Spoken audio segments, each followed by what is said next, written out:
Hi, Sandra. If I can just get you to introduce yourself and just a little bit about yourself. Sure, no problem. This book was actually a long time coming. I started thinking about working on anime when I was doing my undergraduate in English literature. And I had just done a proposal to get into grad school that was all about Virginia Woolf and James Joyce and T.S. Eliot. And then I took a film class and I realized there's such a thing as studying film. And I wrote my final paper in that class on Spirited Away and The Lion King. So I went on, I did my master's in modernist literature, but even then I was plotting.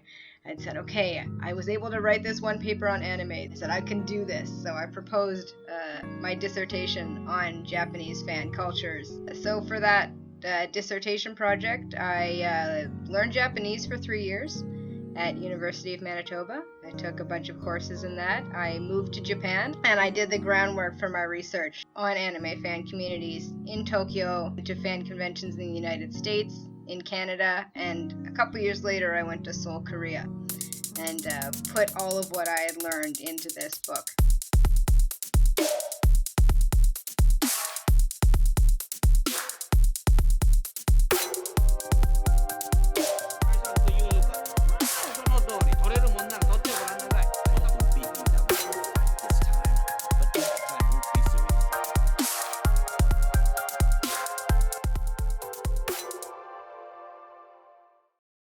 So it was a long time coming. It was probably 6 years from the time I started it to the time I published it. But in that time I saw the community change as well, so it was an interesting journey. I tried to write it in more accessible language. I tried not to use a lot of really heavy theory terms where I could avoid it. There's still some in there because it's still published by an academic press, and you need to use the language of academia in order to publish. But I tried to make it so that the average fan could get something out of it that they might not know already. Something about the history of anime, something about its global travels, even starting in the 1920s and 30s, that a lot of people don't think about when they think about fan communities. So, why the focus on animation? What about animation drew you into discussing, as you say, its global travel? There's this distinction that film critics sometimes use talking about the phenomenology of film, how we perceive the world through the film. And they say, okay, we live in the world, right? Everyone experiences the world. We understand it as a real place. But in animation, what you create is a world. It's a possible world that you can invest yourself in, and there can be many, many different worlds that different animated programs can create. But when you invest yourself in a world, you experience it as another possible set of perceptions, right? You experience it as something that you could live, or that a character could live. And anyone can invest in a world, no matter what their world and the world is like. Animation in particular allows that. It creates this world that people can imagine is just as real as the world they inhabit. So it opens up more possibilities for connection, for thinking through different issues, right? Okay, so something your book mentions is what you call the cute ethnic other, and I'm curious about how that works. Like, what is it? Right from the start, no single country ever stood alone in producing animation. They were always thinking about, who can I sell this to? How far can we spread this medium? So you had, of course, Walt Disney as an early founder thinking, how can we attract Latino viewers? How can we make this something that everyone around the world is going to enjoy? Donald, I will show you the land of the samba. Samba? What's samba? The samba. And anime created as well, like Tezuka, Osamu Tezuka, was always saying, how can we get Americans to watch our show, right? So, in every nation where animation has been produced, there's always been this view towards spreading it throughout the world. It's just the ways that's happened has changed over time. It's always been a founding principle of animation to appeal, right? So whereas other forms of film, like avant-garde cinema aimed to shock the audience or to challenge the audience. Animation for mass media audience has always worked on that. Let's appeal to the things that people love. And that cute figure is one of the main attractors that animation has to offer. It gets more complex, though, when you start adding in trying to appeal to people of other ethnicities. So then you get this cute ethnic other figure, right? Who's going to say, okay, we know that people of other cultures might be scary to us, but no, look, they're so cute, they're so appealing. You have the little Hiawatha short, which makes Native Americans look very cute and non-threatening to the assumed white viewer, right? And in Japan, you even have this kind of, let's make our troops going to war look cute and adorable. But also their Asian allies, their East Asian allies. So people in the Philippines, for instance, or in Taiwan are also going to be depicted as cute little animals. Yeah, okay, they might have been our enemies before, but now they're going to be part of our fold because we're all cute, right? So it's that way in which animation works to gain people's sympathies, to win them over through like affect, through connection. It can be a good thing when you have a positive message to spread, but it can be a very insidious form of propaganda because it gets you by the feels.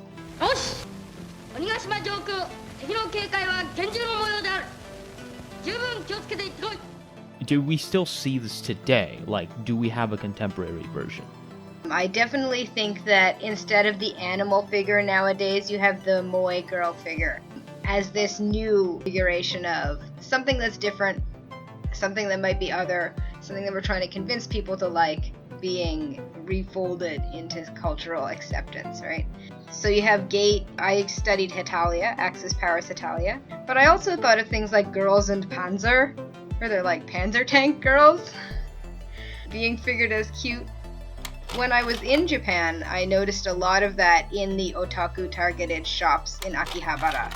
That they would have a lot of military themed or girls with large guns or things like this as moe figures. It's an interesting moment, especially for Japan, being officially the only country in the world that it's written into the constitution that they can't have a standing army. And yet there's still this military fascination. That's the forbidden, right? That's the other. That's what's being cutified and brought back into it. Well, I guess, like, how much of this might be subcultural? You see it a lot nowadays, too, in brand mascot characters for, like, major corporations or subway trains or all kinds of different things, right? Are you going to bring a brand character in and make your mascot for it? Or the operating system, OS-tan? Anything where someone wants to convince you to like something, you're going to start seeing cute characters. When we factor in transnational flow of media, would that also lead potentially to sort of a kind of international, transnational subculture or culture? I don't think we'll ever be just one big, undifferentiated culture. I don't think it will be, like, it's not going to be homogenous, right? That everyone will see the same anime and understand it the same way. Sure, and that's the friction, right? Like, in your book, one of the cases you mentioned was how even as early as the 30s, Betty Boop was sold as a goodwill ambassador between Japan and America, up to and including how Ofuji's defeat of the Tengu seemed to make a callback to her.